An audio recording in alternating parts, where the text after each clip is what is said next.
Информациите со кои располага општина Штип повеќе нема да бидат тајна за граѓаните.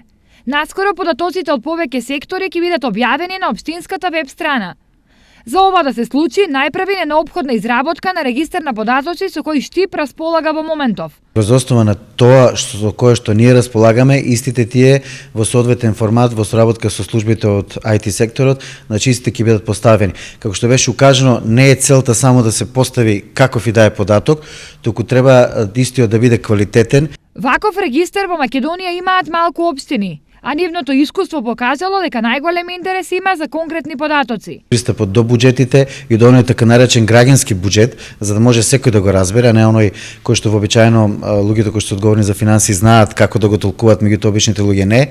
Податоци на пример за урбанизмот, за инфраструктурата. Сите овие активности се со цел зголемување на електронската транспарентност и отчетост на општините, а бенефит ќе имаат повеќе страни. Тие податоци имаат своја употреба не само за да се види колку една локална самоуправа во конкретниот случај е транспарентна или отворена за јавноста, туку истите може да бидат искористени од страна на приватни фирми за ширење на бизниси, не само во Македонија, туку и пошироко. Изработката на регистарот и јавното објавување на податоците општина Штип го работи заедно со невладината организација АЛКА и Министерството за информатичко општество и локална самоуправа.